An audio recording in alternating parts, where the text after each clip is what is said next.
The energy it gives us is it breaks down into sugar molecules. So that's the proper for a sugar molecule. So we break it down into a sugar molecule. That's what our cells, that's what our body recognizes. So veggies are sugar, and I said keep your sugar down, right? No added sugar. Fruit is sugar, keep your sugar down. No added sugar. So specifically the type of sugar that this breaks down to well, here, let's draw it from here, that veggies break down to is glucose. Glucose is our body's ideal form of sugar. It's what we handle best, it's what we process best, it's ideal. And so fructose, which is found in fruit, and a lot of, we've heard of high fructose corn syrup, it's added into a lot of things. Our body doesn't process it quite as well, so we want to limit it. But glucose, that's kind of like that's premium oil or fuel for the body. Let's see. And vegetables are our ideal source of glucose. When we're choosing our foods, keeping on the veggies, and we're talking back to that micronutrient, we erased that, micronutrients. The number one food group you're going to get micronutrients from is vegetables. There's nothing else.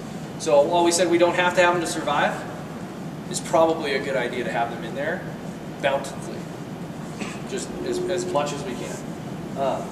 So do we have any questions about vegetables and why they should be included in our diet or anything like that? Other than vegetable oils, we'll get to that. Would you consider sweet potatoes, yams, a starch? We're going to talk about that in starch. Okay. It is. It kind of falls in more, but that's a more starchy kind of thing. We're going to get that in there. So next one we have going on. One thing I would say too is try not to cook all of your vegetables. I like to eat raw vegetables because, like I said earlier, when you cook it, it takes a lot of the nutrients out of your food. Also, if you're eating salads, don't douse it in a bunch of dressing. You're basically just null and voiding all the healthy stuff that you're putting in your body. So with olive oil, some lemon juice, stuff like that, very little bit of it, just some vinegar, whatever for flavor. But I would say, yeah, just don't cook all your vegetables. Sometimes it's hard not to, obviously, put a little salt in it, whatever. But yeah, I just try not to cook all of them. So if you can't stand raw broccoli, then cook it. But if you can't, have it raw sometimes. Raw spinach, cooked spinach sometimes. So that is an excellent point. So next one we got nuts and seeds. So we're moving on. We're just moving right down the line so you guys can predict where we're going next. Right? So, nuts and seeds. What do they give us? Fats? Protein? Carbs?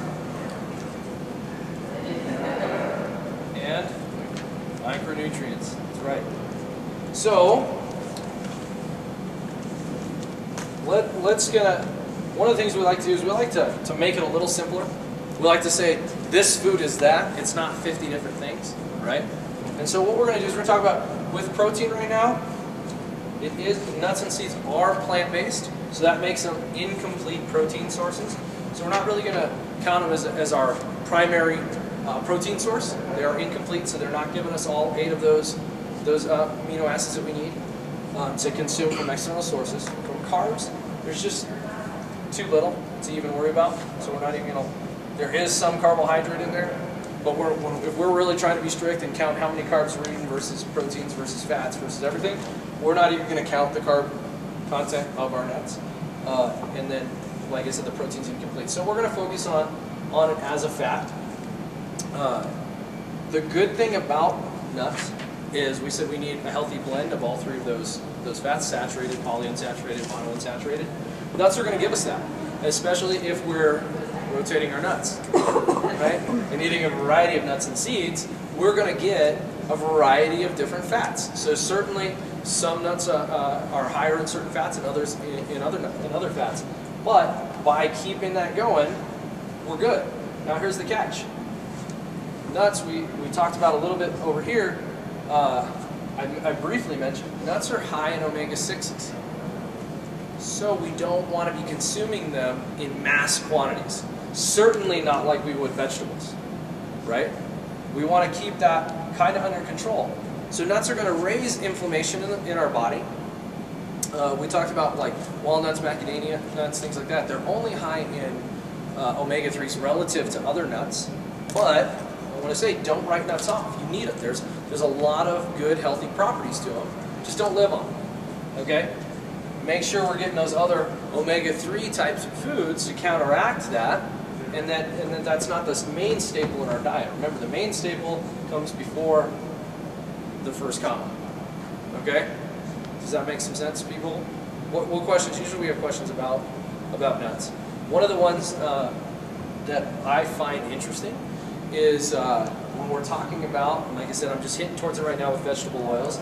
Vegetable oils are going to be super high in omega-6s. We're basically taking the worst part and turning it into an oil, okay? So that's probably enough said on that. We might touch a little more on it. When you buy roasted nuts, even if you get the unsalted, you're trying to keep your sodium low, things like that, it's probably roasted in a vegetable oil. So now we just took omega-6 and put it on top of omega-6. So if you can, if you like it, if you don't hate the taste, raw nuts would be much better. Raw almonds and whatnot. I remember the first time I ever ate a raw almond, I thought it was bad because it was soft. No, I mean I thought it was bad. I thought it like spoiled because it was like soft. I'd never had one before. I'd only had roasted. And so if you've never had raw almonds or raw nuts, they're a little softer, and actually they're probably easier to eat. They don't tear up your teeth as much. Things like that. What are your thoughts on edamame? Edamame soy. Yeah. And that's a legume. Legumes is a topic of today. Okay. So we're gonna talk about that. Any other questions on nuts? So we'll just keep moving on. We still have room. We're gonna go with some fruit. Draw that line right under there. So some fruit. I want to just briefly mention before you guys ask the question. What are olives? What are avocados? What are coconuts? They're fruit. But we're going to talk about fruit primarily in what do we normally think fruit gives us when we think about it? Sugar, which we said was a carbohydrate, right? And micronutrients. So when we talk about these other ones that are super high fats, they're really good fats. They're really good fats to have. When we break them down, olives and avocados are going to be more monounsaturated, so they're going to give us that healthy blend, getting that in there. And then coconut's going to give us more of a saturated fat. But it's just, once again, rotating our fats. So it's, well, we have some fat from nuts, we have some fats from meats, we also have some fat from those fatty fruits. Okay? So those are all good to have in there. Olives are great to cook with. Depending on your taste, there's a variety of olives out there, but getting the Spanish olives that are super loaded with salt, probably not the best choice. And I would recommend probably chopping up your olives and putting on salads or putting them in your cooking and things like that. But if you just want to eat a handful of olives as your fat for the day, that's fine too. Okay? So just keeping the same thing goes with avocado. A lot of people like to just eat avocado. I need to put it in my eggs or put it on a salad or do something. I can't just eat it straight. But that's kind of up to you. Coconut milk, coconut water, things like that. When we talk about milk, we talk about coconut milk a little better. But and then you can also just actually eat the meat of the coconut in things. So let's see here. Now back to the fruits. We talked about fatty fruits. Gives us carbohydrate. When fruits break down, we talked about glucose being a really good thing for the body, and fructose not necessarily being a bad thing for the body, but something we want to limit. Okay.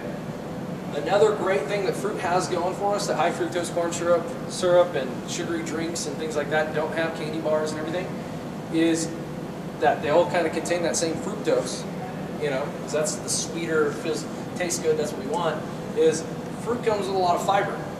That slows the absorption of the sugar into the bloodstream, which reduces our insulin response.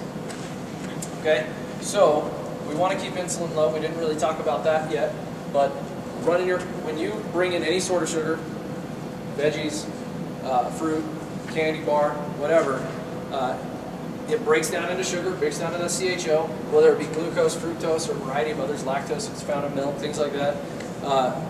That's got to go somewhere. Insulin raises up. It's like the police force of the body to go capture that sugar and bring it where it needs to go. So first source is going to be into your muscles so that you can use it right away. Once your muscles are full, it's going to go into your liver so it can be readily available. And if there's an excess amount, We all know where that goes, right? It gets stored for later. So we get that excess body fat that we don't want.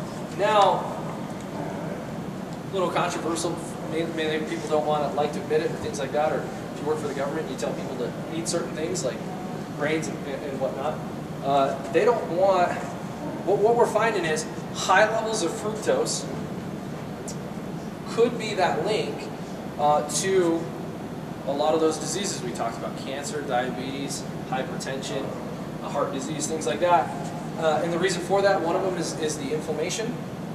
But we're also finding a strong correlation between countries or societies that have those more modern diseases and the amount of sugar consumed in those countries. So a lot of it is correlation. Correlation doesn't equal causation, but when you get enough correlation and you get enough different angles, enough different studies, it starts to point in the right direction. Okay? So with that, we want to talk about, well, how much should we have? Like I said, fruit's good, fiber is good, everything, so we're good here. We want to maybe have roughly, we're going to break it down, make it easy again, 50 grams a day, which should equal roughly 3 to 4 pieces of fruit. Okay? 3 to 4 pieces of fruit, you're probably going to be fine. So however you spread that out. Now, if you're a smaller person, maybe 2 or 3 pieces. If you're a larger person, maybe up into that 4 range. Okay? So just kind of what Eric eats, Sophia should eat. Unless Sophia wants to look like Eric. Eric should eat what Sophia eats if he wants to look like her. Does that make sense? It's kind of a extreme. And then with this 50 grams of the sugar coming from these sources, from that fructose and whatnot, a day, you're going to blow that away if you use added sweeteners. You won't be able to get your 3 or 4 pieces of fruit. If you're having 3 or 4 pieces of fruit and you're adding sweeteners to other things like drinks and foods just to make them taste better, you're going to blow that away. And you're going to be... I have a question on sweeteners. Natural sweeteners? Yes. Okay. What are your thoughts on that? Like your body still recognizes it, okay, as a sweetener. It will still, even if it has no calories, it has no sugar, has nothing, your body will still recognize it as a sweetener. It doesn't just trick your taste buds, it tricks your brain. So what do we say happens when we eat those things? We release insulin. Now what happens if that insulin gets released and there's no sugar for it to capture and bring to our muscles and our liver or store as fat? My best analogy for it is the boy who cried wolf. Okay, so you're going to call it out, it's going to come out, there's nothing there. You're going to call it out, it's coming out, there's nothing there. Eventually, your body's not going to be as efficient at releasing insulin, and that's where we become diabetic. Okay, so in small amounts, maybe, right? If you're happy, back to those first 2 questions. Where are you relative to where you want to be? It's a less favorable food. So where are you relative to where you want to be, and how much are we talking about? So you might substitute agave, maybe, with. Just curious. We'll skip ahead. We'll talk about those right now. So honey and agave. Okay. Let's talk about those right now. I was just going to say about the fruits, because some fruits are better than others, right? Some fruits are certainly better than others, and at the end, when we break it down, we're going to kind of give you a general guideline. Today's purpose is kind of a general guideline, teaching you a high-level overview of this, not to make you a nutritionist, but then how do I put it into practical practice is the end. But talking about honey and agave, table sugar, things like that. So table sugar is roughly 50-50 glucose and fructose. We go into honey, we're edging towards fructose, more fructose than glucose. And when we talk about agave, we're almost 100% fructose. Okay? So, is it found in nature? Yes. Is it a less desirable food? Absolutely. Where am I relative to where I want to be? And how much are we talking about? Right? If you're happy with how you look and you just put a little bit in your coffee in the morning, I'm going to tell you to keep doing it. Right? If you're having it a couple times a day, or if you're having more than just a little tiny teaspoon and things like that, and you're telling me my goal is to become more lean, to lose body fat, I'm going to say, at least for now, I would probably shy away from it, or at least for the most part. Maybe have it every once in a while, maybe not daily. Does that make sense? Does that answer your question? Yes. Good. Sort of? Well, it does. It doesn't make me happy, but answers your question. It wasn't the answer. But if you're not eating your 3 to 4 pieces of fruit, but let's say you have 2 pieces of fruit and you have a couple cups of coffee and put agave in it, would that kind of even out to your 3 to 4 pieces? I mean, tentatively, if you're not dousing it in there? Potentially, right? But what does the fruit have that the agave doesn't? The Fiber, right? To slow that insulin response. So you can make those things. My goal today at the end when we kind of pull it all together, I'm going to get super complicated for a second, then I'm just going to throw that all away and say, how do I put this in practice? The goal is to not make you have to go measure, okay, well I have this much agave, so I can only have this much fruit, and figuring all that out. Okay? So, like I said, if we're not where we want to be, I would stay away from those less desirable foods. At least, now if you're on the paleo challenge starting today, definitely for the next 6 weeks, if it's an unfavorable food, if it's a gray area question mark, I would just stay away from it for 2 reasons. One, we're on a challenge, and 2, I want to see how you feel off of it, and then we'll try and add it back in. Then we'll see. Then you might make the choice to say, wow, I didn't realize how that was actually making me feel. Because I had all this little inflammation in my body. Back to inflammation, a real quick way to think about that building up to cancer and everything is, if I punch you in the shoulder, you feel pain. That's instant inflammation. When your knee hurts from basketball, your shoulder hurts doing things, that's instant inflammation we're feeling. We can take an anti-inflammatory and bring that down. Taking too many anti-inflammatories has its own set of issues. But that silent inflammation is it's inflammation we don't feel in the body. And back to why we eat this way is to keep that reduced, those omega-3s and everything like that, to keep that inflammation down. That's what leads to, this isn't speculative, that is what leads to things like cancer, like heart disease, like diabetes, so hypertension, things like that. So with our fruit, kind of, and like I said, this is high-level stuff, rough guideline for now. We're going to break it down a little bit more. Any other questions, sweeteners or fruit or anything of that nature? Okay, now back to your other question, starch. So little starch, that's what comes next. What does starch offer us? Sure. Back to those macronutrients, micronutrients, what does starch give us? Sure. Carbs. Carb. Some protein. Really, carb, for the most part. We're not going to give it as much micronutrient. Now, there's certainly ones that do, like sweet potatoes, things like that. But it's not on the same playing field as like vegetables, fruits, things like that. But certainly we have micronutrients in pretty much everything we eat. Okay? So, starches, these are long-chain glucose molecules. They take longer to break down. They give us energy over a longer amount of time. That's a good and a bad thing, right? If I need energy now, that's not a good thing. But if I want to stay sustained throughout the day, it is good to have a little bit of starch in the diet. So some sources of starches, vegetables, we definitely have some starchier vegetables. Potatoes, sweet potatoes, grains, rice, wheat, legumes, beans, whatnot. Edamame falls into that. Peanuts. And so, what's that? Peanuts.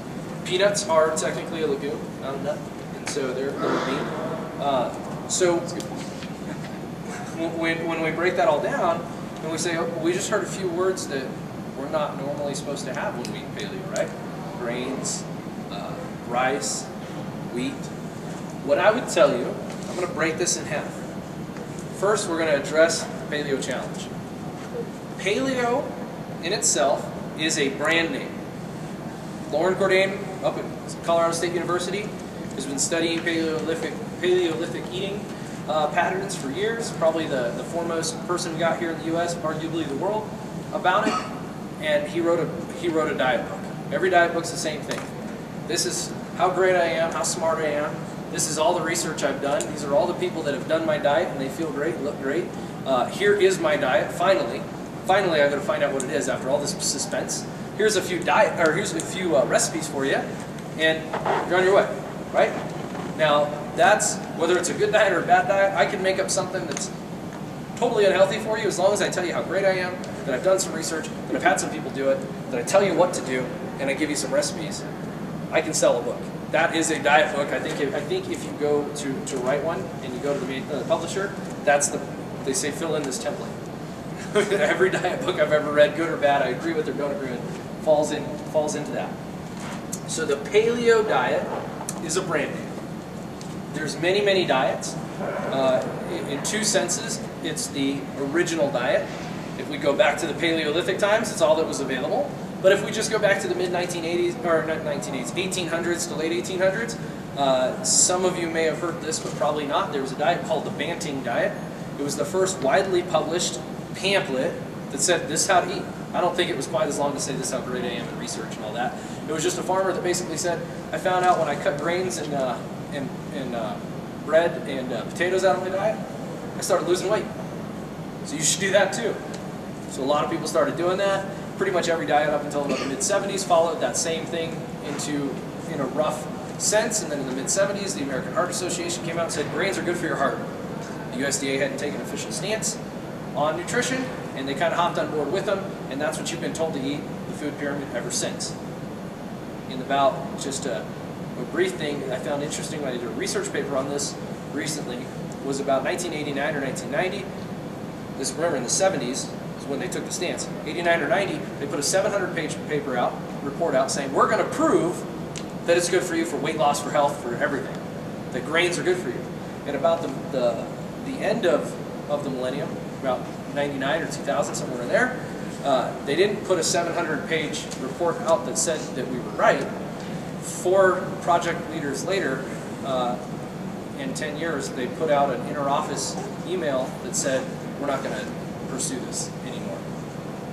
So that is, I've actually read both reports from them on academic journals and whatnot. So that was probably one of the most interesting things I found. So the original diet, sold and Paleolithic, is this. So starches, back to that. If you're on the Paleo Challenge, pretty much you're going to stay away from it for 6 weeks. Now, let's fast forward after 6 weeks. Right? I really want to challenge you to just cut them out for 6 weeks and see how your body feels. See how you look. See how you perform. Things like that. But after that, you typically want to avoid them if you have some sort of allergic reaction to it or autoimmune response to it. So starches are high autoimmune and allergen kind of foods. But if you've got no problems with it and you tolerate it well, then keep it in there, but in moderate quantities. And we're going to talk about what those quantities look like at the end when we say how much should you eat, right? But it is okay if you're going to choose that as your carb to do that. Just keep it under control. But for the Paleo Challenge, because we're doing the brand name, it's out for the next 6 weeks if you're on the challenge. Now the last piece of this, no added sugar. I think we kind of talked about that with the fructose, and we had the tangent already about it, so we don't need to get too in depth. We just want to remind you that the link between societies with high levels of obesity and disease, modern disease, are also linked with high sugar consumption.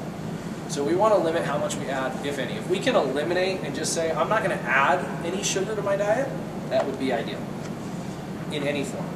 So whether it be actual sugar, table sugar, agave, honey, sweeteners, Truvia, natural or unnatural, if we can eliminate them, great. If we can't, then, where am I relative to where I want to be and how much we're talking about? If we can keep it in the diet and you're okay with that, then that's where we're at with that. As far as sugars go, juices are all off the table too, right? I mean, that's what I've read. Like orange juice has too much sugar in it, right? Well, it doesn't have any more sugar than an orange does. But it's a lot. You're drinking, Right. There's no, well, you can drink a lot more, a lot faster. So back to nuts and seeds, right? Almond butter. If my zone plan says I can have 6 almonds at this meal, if I turn 6 almonds into almond butter, I'm like, right? So we can eat a lot faster. So we need to watch out.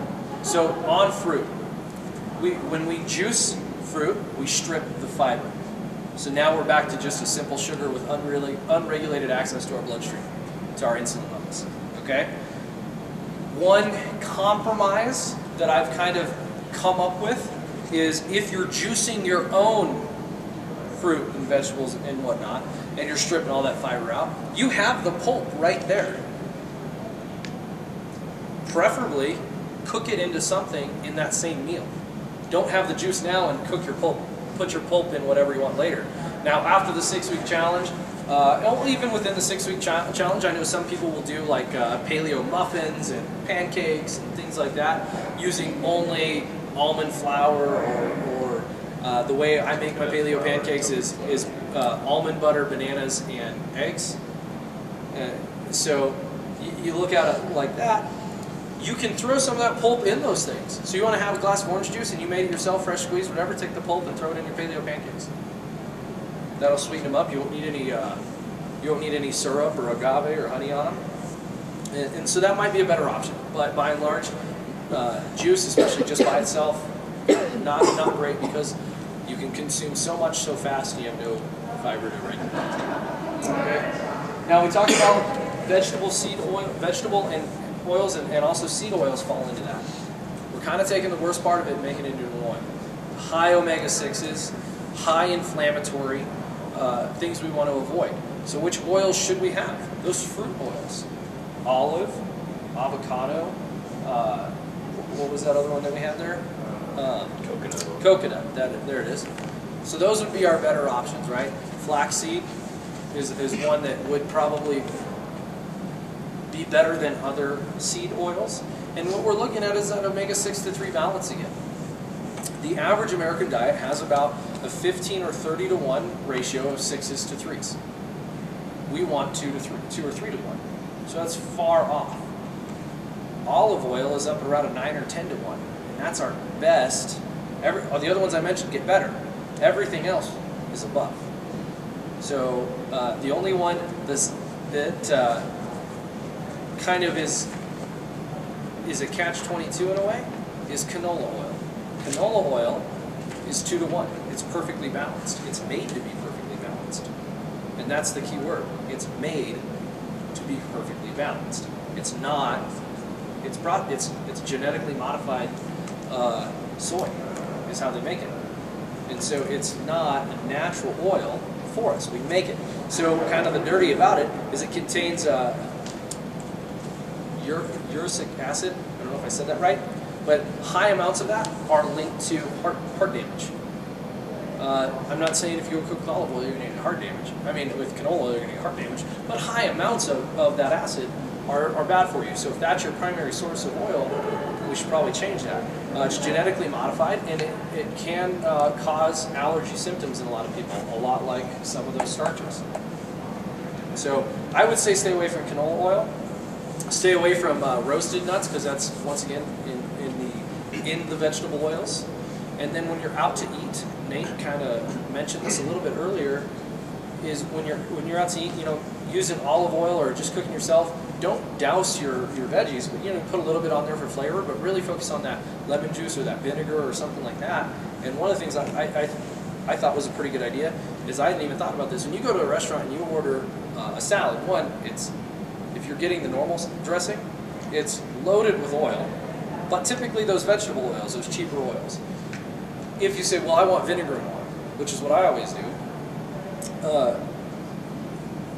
I guess I never thought about this or even asked what kind of oil they're using, because I'm assuming it's olive oil. Even if it is olive oil, oftentimes they cut it down with a cheaper oil to save on money. So you're getting like a 50-50 blend, and now you're getting a less ideal oil in your food. So it depends on how important it is to you. It depends on a lot of things, right? Your personal preferences. But you might just say, when I'm out, I'm going to skip the oil, I'm just going to use the vinegar or lemon juice or something like that. What about balsamics? Huh? Balsamics? Balsamics are not as good as, well, I mean, vinegar in general is going to be fine. Just don't throw it down like crazy. We don't want that high, just like salt. You can cook with salt. You can use salt in your diet. In fact, when we talk about water here in a second, you need some salt in your diet. You can't go salt-free, even if you wanted to, because it's in some food. But it's okay to use some salt. Other than that, your spices are free. Go to town. Season your meat however you want. Season your veggies, everything with whatever you want. Just try and limit the salt intake. Okay. Any other questions about oils? We're moving on. We're almost to dairy. That's usually the big question here. We've had a lot of them this week. Next one's alcohol. That's another big question. Yes. Alcohol. Alcohol is primarily a carb source. Okay, and its primary source we're just going to consider it just like fructose. in the body. And so we don't want high levels. We don't want to be consuming that every day. If you're on the challenge, I would probably say maybe you shouldn't do it for the next 6 weeks. I know some birthdays are coming up and things like that. People might be going out. But, you know, they serve water at those places too. Whiskey and water. Wow. Just don't drink every day. This is the craft beer Don't drink every capital day of and the don't world. drink a ton, You right? get- drink mead. It's made from honey, Yeah. right? At the end of the day, the answer to all of great. these, the answer to all of these at the end of the day is ask yourself those two questions: where am I, relative to where I want to be? How much are we talking about? And then what am I willing to live with? Right? If I'm not willing to live with cutting alcohol out completely, then don't. But understand, if I do have it, there may be some hindrances to my goal. It might be meddlesome to what I want to do. Not even just my goal, but my performance, my overall feel. I don't know. I might be the only one in the world that feels like crud after drinking. But that's maybe one of the reasons I don't do it so much. Is you know, it's just not great for us in a lot of respect. I would say Mac and myself together probably, on average, probably have a drink a day. You get home from work, you have a cocktail, whatever. But since doing paleo in the last couple of weeks, kind of cut that out. You know, I don't think I had a drink. I went 3 days this week. Dude, you know what? That gets a high five. 3 days without alcohol. But it's amazing how much better your body feels. Imagine what you're going to say in 10 years. On a daily basis. Even, I mean, they say I don't you know. drink a day Hopefully is I'll okay, say it. but try to take it out. You know, have a few. You're out with your friends, whatever. Like last night. Or I had 3 drinks. I've for sure cut out beer for the time being. That's good. You know. Let me throw some scared straight at you. Okay? We've heard of fatty liver disease. We've heard of cirrhosis. You can get that from not drinking alcohol either. Getting too much fructose in your diet can also cause non-alcoholics fatty liver disease. And the ultimate culmination of that is cirrhosis. So the fatty liver disease, your liver gets gigantic, and it gets really inefficient, and it starts to break down, and then all of a sudden it just hardens up like a freaking rock in you. Right? So it's like the sun gets really big when it dies, and then it's dead. It's Right? also a horrible death. It's like It's painful, it's long. yeah, It doesn't happen overnight. you bleed from your eyes. Go. Let's go have some alcohol. No, Done. I'm good. Come on, Nate's going to the Broncos. Kid. Didn't scare me. All right, so okay. Let's go drink. So we're going to talk about dairy next, specifically more milk, okay? Because all of our other dairy is more processed, other than milk. But as a whole, I'm going to make a blanket statement here, kind of like I did with the starches. It's okay. It's okay in general if you want it, but I'm going to give you maybe some reasons why you might not want it. Okay? But it falls into, I mean, it's animal product, it's complete protein, right? And so it's going to give us all that we need, and it's good in that respect. But here's kind of the nitty-gritty about it. It's a high allergen, high autoimmune response food. Okay? So if you've got RA, you've got MS, you've got diabetes, some of these autoimmunes, you should just avoid grains and all those starches that we were talking about. You should avoid dairy. You should avoid those things. Also the allergen piece. So a lot of people are allergic to lactose. We've heard of lactose intolerance. I challenge you, if you don't think you're lactose intolerant, to not drink dairy for the next 6 weeks during this challenge and then drink it. I challenge you to not go to McDonald's for 6 weeks and then eat it. Right? Just because you don't feel like crap every day when you eat that, you may have just built a tolerance. When you go into a perfume shop and it's overwhelming, and then you're in there for 10 minutes shopping, we'll say a candle shop, you have to grab the candle and smell it because you're not smelling this stuff anymore. Right? You walk outside, you come back in, overwhelming. You work there and do that every day. You walk in and you don't even notice it. Right? You go on vacation for a few weeks, you walk back in, you're like, oh my gosh, I didn't even realize it was this bad. Right? So you can build a tolerance to crummy things, to things your body doesn't want. It might be like, this is how you're supposed to feel, you've just gotten used to feeling like this. If you're always dehydrated, and that just feels normal, but you get hydrated, you're like, I have so much energy. Water has nothing in it to give you energy besides making you feel how you're supposed to feel, running at optimal levels, right? You're not above, you're just where you should be. And so there's kind of that piece of it. Lactose, so sugar, higher insulin response. Any sugar you drink will have a higher insulin response than anything you eat. So you're going to have that. So if your goal is to come down in weight, high insulin responses are not what you're wanting to do. Lots of sugar is not what you're wanting to do. Now here, let's flip that around. Say Matt comes to me, he's like, Solomon, I want to put on like 20 pounds of muscle. I'm good with my body fat. I don't really care about that. I'm pretty fit. I want to get big. You know, we might even put him on like the Go Mad challenge if he doesn't have any, the gallon of milk a day challenge. If he doesn't have any other issues with it, like if it's not really causing him allergies, or he doesn't have an autoimmune or anything like that. But keep in mind, one of the problems is the IFG1 factor, the insulin growth factor 1. It's going to help you grow. That's why we use it. It's got all these different things to help you grow. Bodybuilders use it all the time. But a handful of recent studies with IGF-1 that I've read, it makes me not want to take it or use that as my means to get bigger, because it does grow you, and when you grow faster, you age faster. So IGF-1 has been being linked to aging you faster. And if you age faster, you die faster. I don't know if that's 2 days, 2 weeks, 2 years, or 2 decades. I don't know. Depends on how much you're having. Depends on how it responds to your body. Might not have any effect at all, right? So if we're keeping it moderate amounts and you're trying to gain some weight, milk might be an okay thing. If you're trying to lose or lean, I would probably avoid it, especially for the next 6 weeks. Where am I relative to where I want to be, and how much are we talking about? Okay, question. What are your thoughts on soy milk? Obviously legume-based. We're gonna break those down. Okay. Okay. What about yogurts? Which I know are processed. But I found a yogurt that only has like 5 ingredients in it. You can find yogurts with less. Yeah. So let's break that down. I'm kind of putting every other dairy product under milk in the same category as milk. Okay. But you can find just fermented, whatever it is, to make yogurt, right? Like 1 and 2 ingredient yogurt. You add your own fruit, you add whatever. Same 2 questions. Moderation. Same Butter's 2 questions. okay though, right? Regular butter is okay. Butter is good. Yeah, Butter is, that's the best thing. And bacon. butter is good, bacon is good, Are right? you serious? I'm gonna write this really big for her too. He's like, yes, I am totally in for paleo because I can eat butter and bacon. Again, don't eat bacon all day every day. Yeah, Oh, we're going to put it all in proportion in the end, so butter and bacon are in. We'll just say that. So, why is butter in? Because we cooked out all the lactose and a lot of the bad things from it that are make those those inflammatory properties and high insulin responses. So butter's actually better than milk for you.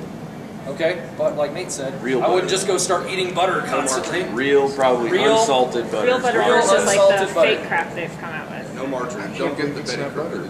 Or like What the about like it's not like butter. Okay, or so like I said, we're going to break down the milk stuff. Okay. Okay, so if you're going to drink milk, we're talking cow's milk right now. I would recommend, one of the other big things is hormones, antibiotics, things like that, right? We want to avoid that. It's going to be bad for our diet, and if you're drinking conventional, you're getting it, okay? I would go with raw being the best option, but you're not going to find that at the supermarket. You got to go to a farm, you got to get it. You have to do a little work to get that. Or organic would be our next best option. Now, breaking down the other milks, almond milk, coconut milk, things like that. We'll get to soy in a second. Almond and coconut milks, things like that, goat's milk. Goat's milk would be same rules as cow's milk. You want raw or organic. You don't want goats that are, it's not as big of a problem, but you don't want goats with a bunch of antibiotics and hormones and stuff like that in them either. Now, we talk about those nut milks and fruit milks and things like that. Back to the juice thing. You can have a lot more, a lot faster, but when you look at the back of a container of almond milk, we don't have a ton of fat in it. We almost have no fat in it. And so we're not really concerned with drinking a cup of almond milk is not like eating a cup of nuts. Eating a cup of nuts in some ways would be better and in some ways would be worse. It's one of those things that maybe we could limit. It'd be better than maybe dairy milk and stuff like that. But what you want to watch out for is your flavored milks. That's added sugar. Okay, so your vanilla almond milk, your vanilla coconut milk. So that's what you really want to stay away from. And now soy, we've kind of talked about soy. Well, actually, no, we haven't. I said soy's coming up. I think it's next. Look at that, it's next. Okay, so let's move on to soy and soy milk and products and things like that. Soy's a legume. Our body has a low tolerance for processing it, and it mimics estrogen in the body. If you're a guy and you want more estrogen, raise your hand. If you're a girl and you want to throw your hormones out of whack, raise your hand. Okay? Now, there's certainly exceptions. There's certainly moderation and things like that. Your doctor may tell you need more estrogen in your diet. Okay. I've been told that. You stay away from it. Okay? Guys especially don't need extra estrogen in their body. You will have side effects that you don't like if you're having it in excess. If you drink a glass of soy milk, you're not going to grow man boobs. If you drink a gallon of soy milk a day, for the next few years, you may see some effect on liking. Now, it's not, you're not going to turn into a woman. You're not going to get, you get a lot of these horror stories like, if I eat soy, I'm going to be a woman. No, that's not the case. But isn't it like a phytoestrogen, like it's a fake estrogen? Yes, and it mimics estrogen in the body. It is not estrogen. It mimics estrogen. Soy, okay, So here's another thing. Let's use the testosterone. I heard somebody say testosterone. Let's use that as an example. I'll admit, back in the day, I thought that would be a good idea just to see what it would be like. Did 1 3-month cycle, liked it, loved it, probably would have stayed on it if I had the money, means, or desire, but I ran out and I was done. I luckily don't have an addictive personality in that. I'm only addicted to talking and hearing my voice. So, with that being said, what are some side effects of doing testosterone for too long as a guy? Well, I produce my own testosterone, right? When I inject testosterone into me, I've now raised that level above my natural level. So guess what my body says? Oh, you got this. I don't need to produce it anymore. Or at least I'll severely reduce the amount I produce. Now I come off of it, and I've got to teach my body to do it again. I can really mess up my hormones in that way. We can get that same thing from things that mimic estrogen in the body, from soy and things like that. So I would, and especially as a woman, you need that. You have higher, you have testosterone and estrogen. We have testosterone and estrogen. Our balances are just different, right? And so we want to make sure we're not throwing those balances off. If they're good to go, don't mess with them, right? And so I would say stay away from the soy in general, but certainly there's maybe a time and place to have. I just wanted to say I read a story about a guy who did that. That's all he did after his wife died. He was in his 50s. His wife died young, but he did nothing but soy, everything, because he hadn't been used to doing things himself. Just kind of took the easy route. He ended up with fattier boobs. Yeah. He ended up Excess body having it tested, and he actually had such low testosterone that he couldn't therapy. He said he couldn't be intimate with a woman without wanting to cuddle. Well, I don't know about the psychological. I'm saying that was in our swear. Physically, a man is overweight, unhealthy at 26% body fat, women at 32. We're different animals. We're built differently from the inside out. A man at 10% and a woman at 16% look the same. Our body, it's not just that it's okay to be fatter if you're a woman. No, you look the same. Your body's just built different. 26 and 32, they're both the same because that's how we look the same. Our bodies are the same at that point, right? And so if you have that, yeah, he's going to carry some excess body fat and things like that. And that's one of the places, your whole body, one of the places where you might get it. Now, we have any questions about the one-offs on foods? Because we're going to start going into how to put this into practice and try and get through that and get you guys out of here. Good? So the next line, keep intake levels that support exercise but not excess body fat. One of the best ways that we've found to do that is something called the zone diet. So we've basically taken the paleo diet and we throw it into the zone diet. Now I'm going to, this is the part where I said I'm going to go right over your head. I'm going to give you a high-level overview of what the zone is, how to figure it out, and then I'm going to say, you don't want to weigh and measure your food, you don't want to do all that. Here's how we make it super easy and practical and give you some rough guidelines. Looking at your hand, eyeball methods, things like that, okay? So the zone diet is a diet, and we call this baseline zone because for you, your zone may be a little different. The zone, the book is written off like when you get that feeling when you're playing sports or just in life where like everything's easy and perfect and you're just in the zone. You're trying to mimic that all the time by balancing hormones, by balancing your food, nutrition, things like that. Right? So you're just trying to live in the zone. Now, the basic zone prescription, just like men and women are different, we're all different. Nate's zone, in the zone, may be 5% more carb than mine, or protein.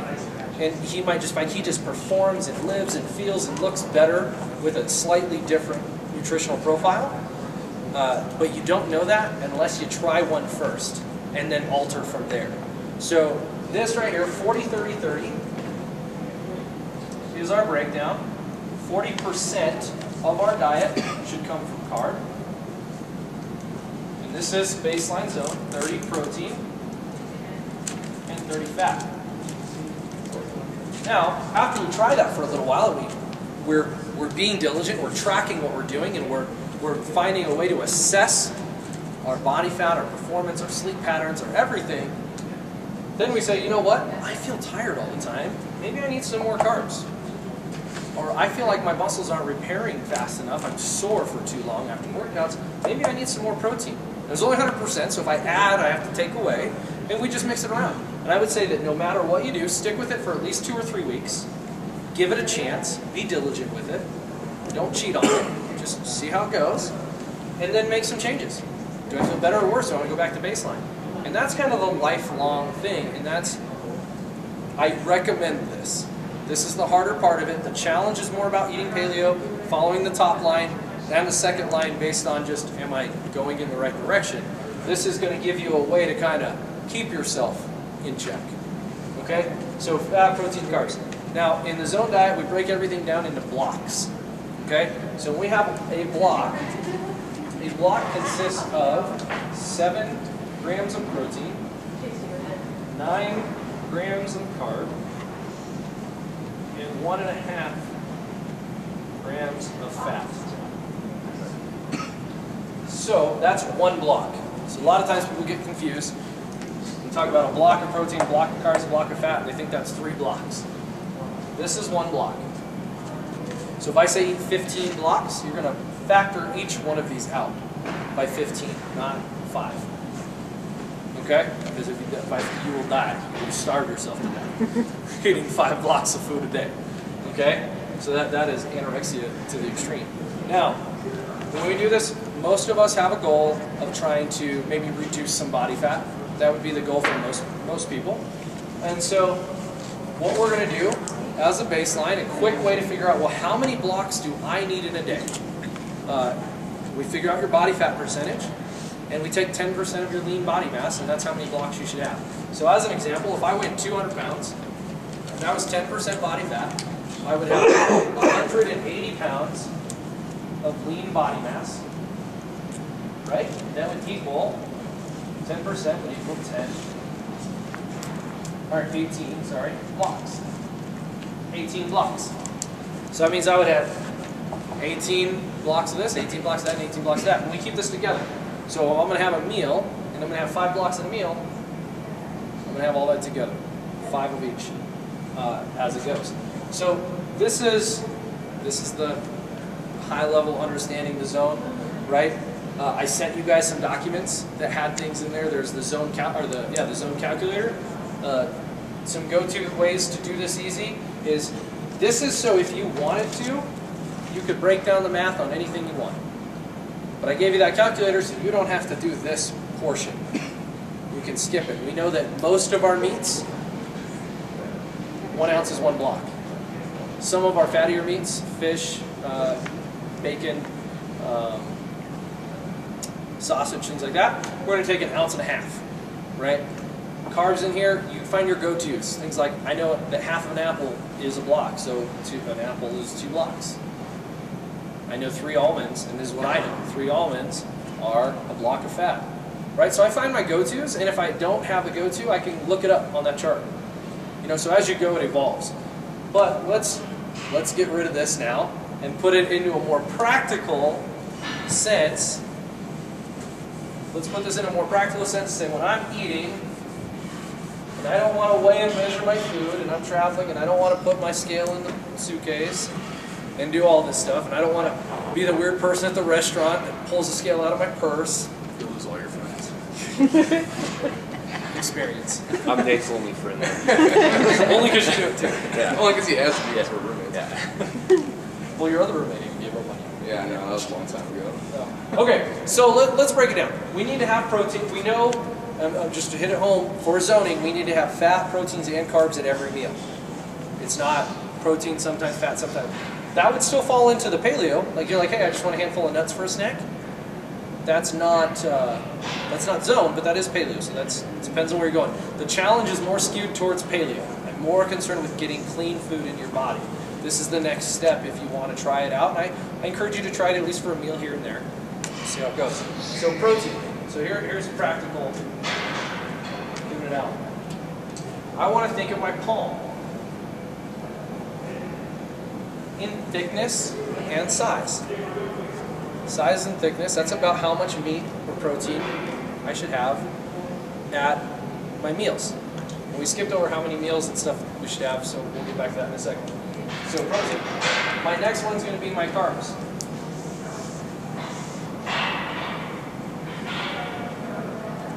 For my carbs, we're just going to say, we're not going to measure it at all.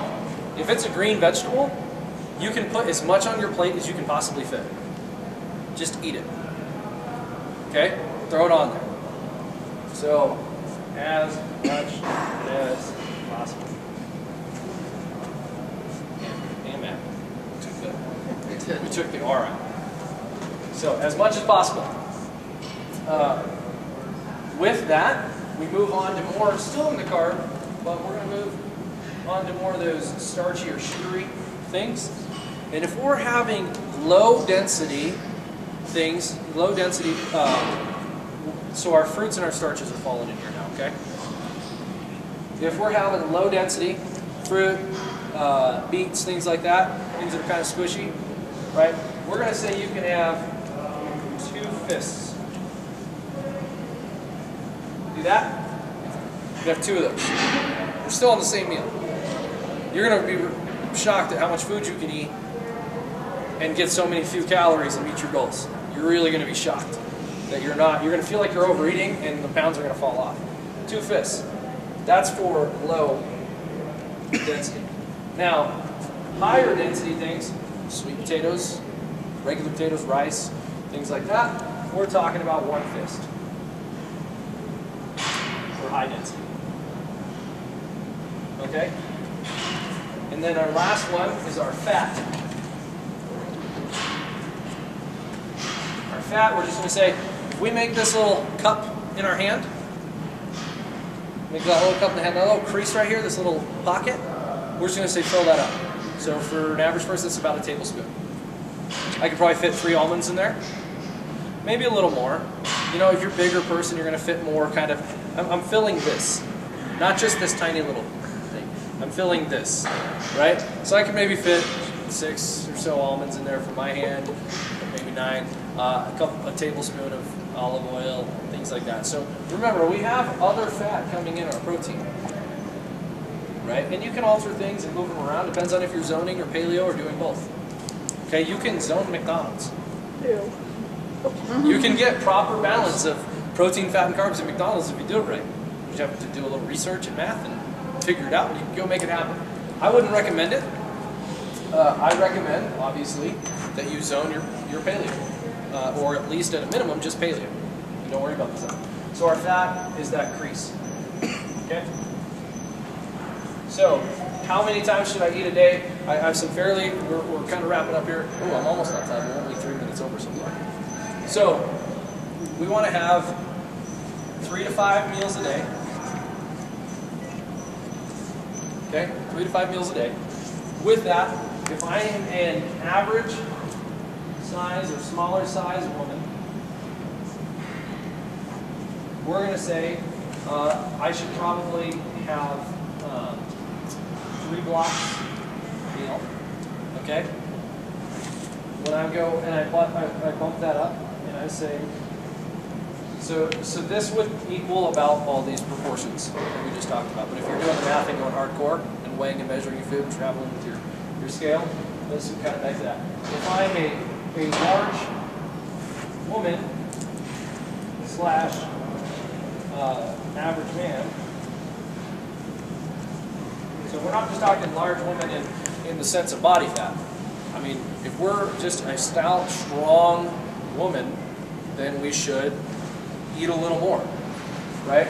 We're going to talk about maybe 4 blocks, and then larger than let's see, 5 blocks.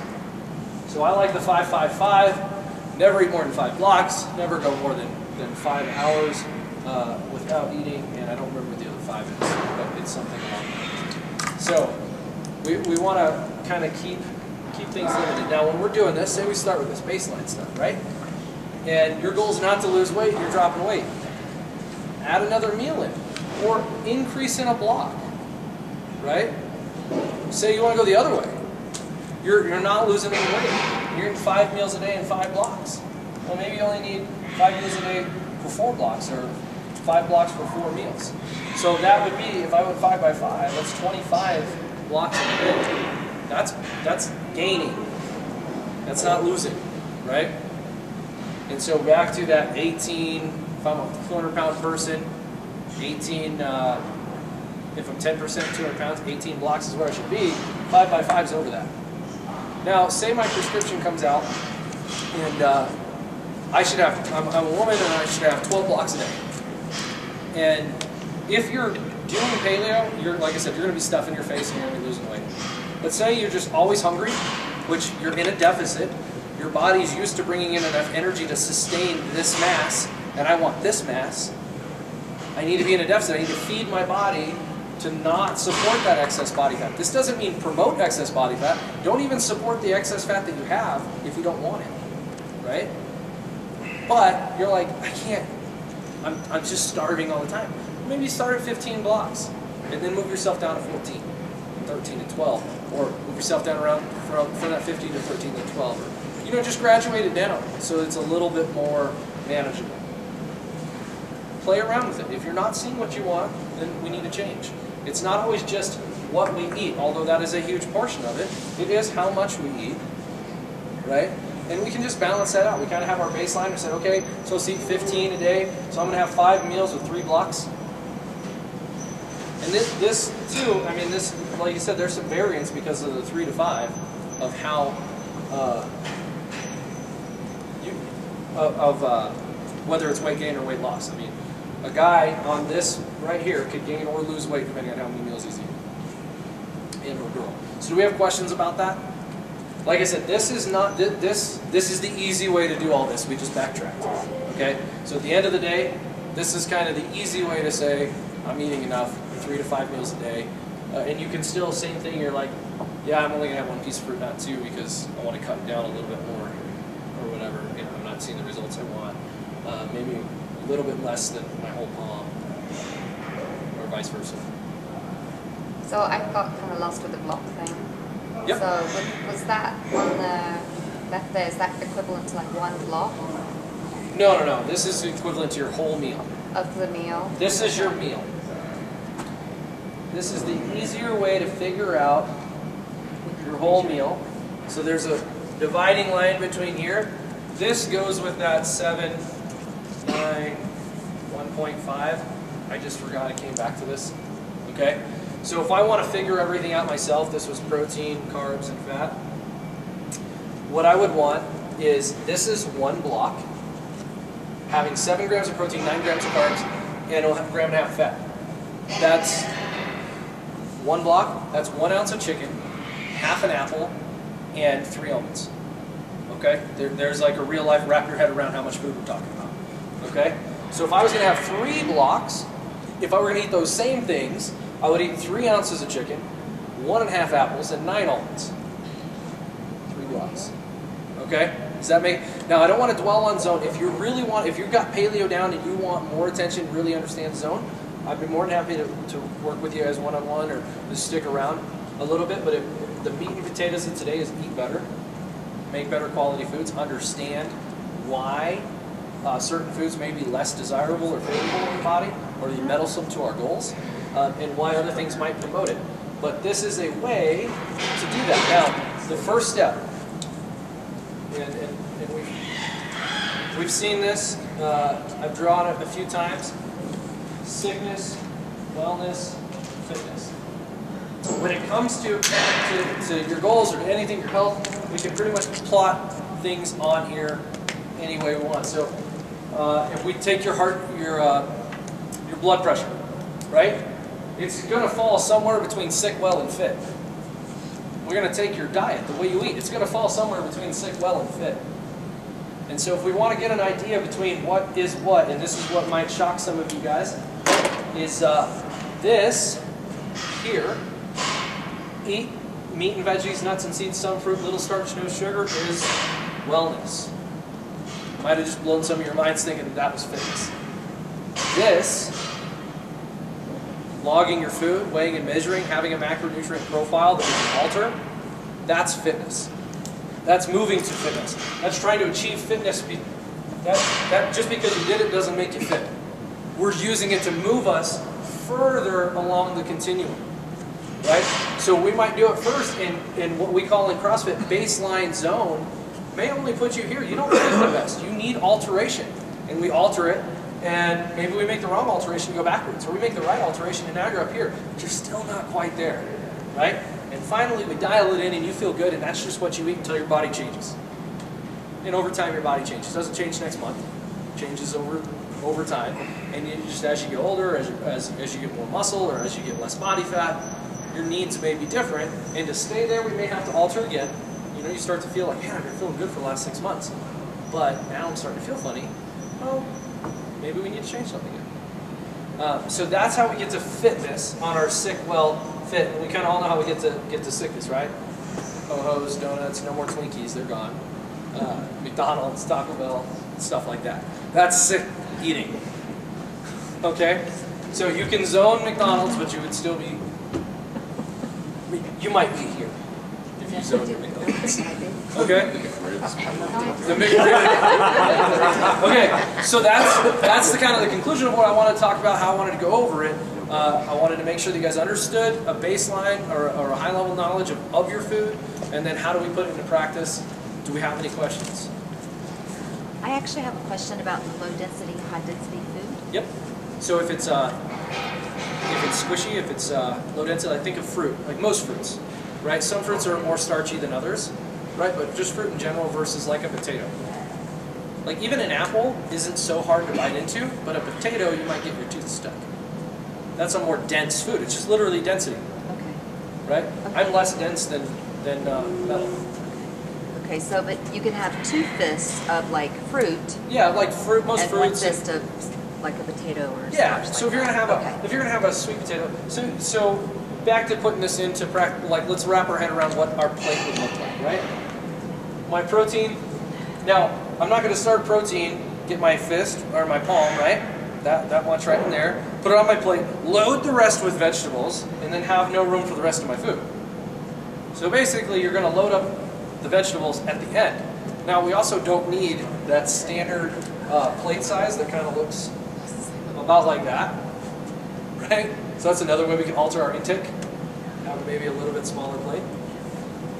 Or eating the inner rim. A lot of times we have that outer rim that's kind of for decoration. Don't go to the edge, right? But so I'm gonna put my meat on there. Okay. So I'm a bigger person. I have bigger hands. I'm gonna eat more. Then I'm gonna go down to, and maybe if I'm choosing fruit or if I'm choosing a sweet potato, I'm gonna get that fist full of sweet potato, that smaller sweet potato, not the big. I mean, they grow them now. How do you think they get so big? Okay, genetic modifications. Hormones and whatnot. My fat, whether it's just going to be some olive oil sprinkled across, or thrown across my veggies, or whatever, if I'm going to have some nuts on there, or whatever I'm going to do. And I'm just going to fill the rest as much as possible with some some dark leaf, like ideally dark leafy greens, but just some sort of green veggie or high colored veggie. You know, you want to have some peppers and onions and stuff together. But remember, the more you cook something, the more it reduces your nutritional value. Okay? Okay. Does that put it? I mean, that's a big plate of food. I got it. And I tell you what, if you do that 3 times a day or even 4 times a day, you're gonna lose weight. There's not enough calories. I challenge you to go to calorieking.com, figure out all the calories, add it up, and come back to me and tell me, Solomon, this is 3,000 calories a day, and it's so big. You're gonna be like, that's it? Okay. So if we did this is roughly, I mean, on an average sized guy, I'm gonna break down to about 30 grams of protein, 40 grams of carbs, and 15 grams of fat. Okay? If I did that 5 times a day, I'm getting about 2,000 calories.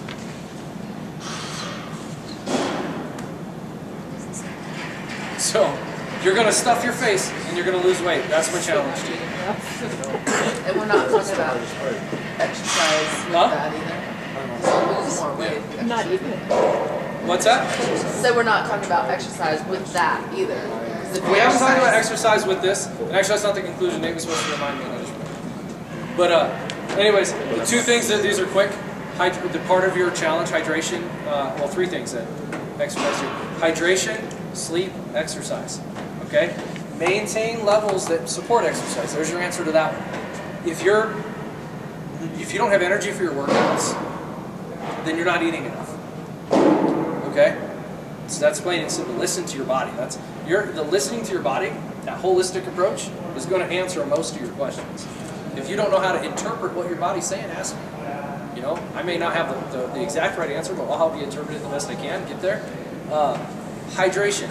My target for you, this is kind of arbitrary, but my target for you is 100 ounces of water a day. Back to balancing. 100 ounces of water a day. You're peeing all the time, and your water. Your pee is crystal clear, maybe you can back it down a little bit. 100 ounces of water a day, you're still dehydrated, then either you need more water or you don't have any salt in your diet at all and your electrolytes are just getting flushed out of you. You feel fatigue, you're not recovering right, you don't sleep well, and you feel dehydrated all the time, you're peeing Coca-Cola all the time even though you're drinking 100 ounces of water. Then we need to talk about putting a little more salt back in your diet or, at that point, possibly an electrolyte supplement. Coconut water is a great natural one. All right, but you can do things like Nude and whatnot too. And then the last one, sleep. I'm challenging you guys to get at least 7 hours of sleep a night. We've actually found in some things that 8 might be too much. For some people, once again, it's relative to the person. I know people that can't function without less than 8 hours. I know people like me, if I sleep 8 hours, I'm tired the rest of the day. 6 to 7 is kind of my sweet spot. I know last time we did this challenge, I was sleeping 7 every night. I felt great. But it's going to kind of, at the end of the 6 weeks, we don't know unless we try it, right? So sleeping for 7 hours one night and making a judgment doesn't make a whole lot of sense. Let's give it the good old college try. Let's go for the 6 weeks, or at least 3 before you make any modifications, and kind of go from there. But that is it then. I just want to talk about recovery. So that is recovery in a nutshell. Food, water, sleep. That's how you recover. That's how you live healthier. And whatnot. So this is basically not a nutrition lecture, it's a recovery lecture. Any other questions? I got a quick question. Reading about paleo, I got a paleo cookbook, talks about all kinds of, the philosophy of it as well, so a lot of this isn't terribly new to me. But anyway, there's a lot of criticism about paleo. I won't really get into it, I guess. As far as you or if any of you have done it for a long, how do you feel like it makes it, the difference that it makes as far as? Well, here, my own personal. I've only been doing it for a week and a half. Yeah, I feel pretty good. Here's my own personal story. I've been a trainer for 10 years. Okay, I started this business about almost 4 years ago. When I started this business, Christine was one of my first clients. She knows what it's like. She maybe got to me a little bit into this already, but I had moved my way up through the corporate ladder in fitness. I was working for 24-Hour Fitness at the time. I'd worked for Bally's before that. I was a general manager, and as a general manager in a 45,000 square foot gym, I never had time to work out. And that was probably an excuse. I could have made it work, but my stress levels were so high from all the demand of the job and my district manager and things like that. But I ran the damn club. I could have said, no, I'm going to go work out. I chose not to. I also chose to hit drive-thrus on a regular basis. I also chose to eat pizza and order in and not cook a lot of real food, right? And so when I came to start my own personal training business. I mean, we've only been CrossFit for a little while. Had my business for about 4 years as private training. I was 220 pounds and almost 30% body fat. And I was like, yeah, I'm going to be a personal trainer again. Get people back in shape. So I bought into the hype of paleo, and I just jumped right in. And I'll tell you, my personal experience is that about 10 days in, I freaked out. I was home alone. I ate every single thing I wasn't supposed to eat. I ate a sleeve of Ritz crackers. This was at my mother-in-law's house. Right? I ate a sleeve of Ritz crackers. I ate cookies. I ate bread. I had like 2 sandwiches. This was all by like 10 a.m. Right? And then I sat down, and luckily, and this is the answer I want you guys to go home with too on it, is I said, I'm only as, like I'd read in the Zone diet, and like I'd read in the paleo diet, I'm only as good as my next meal. This one's over. I can't do anything. I can't take it back. I'm not going to be bulimic. I'm not going to start that process and go throw it up. Right? So when can I rebalance my hormones? When can I get back on track? Is it next Monday? Well, if it's Tuesday, that really sucks. Right? Next meal. Just get myself right on back on track, and that's what I did. And over the course of 2 months, I lost 35 pounds, and I got myself into a healthy body fat range, and I was great.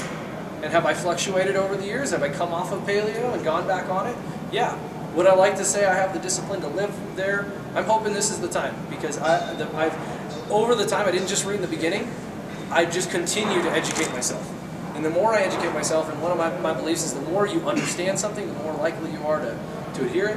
And I just understand how bad shitty food is for me. I really, really understand it.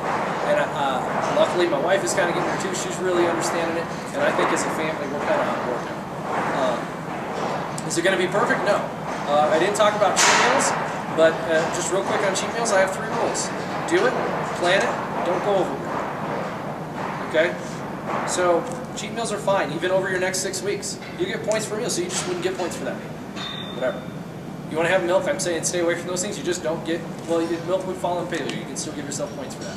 The things that I said would still fall in. But you eat rice or grains or things like that, you don't get the point for that. If you're going out to dinner with your friends and stuff yeah, you know, whatever. Be realistic. It doesn't have to be 6 weeks of solitary confinement. Right? Go crazy.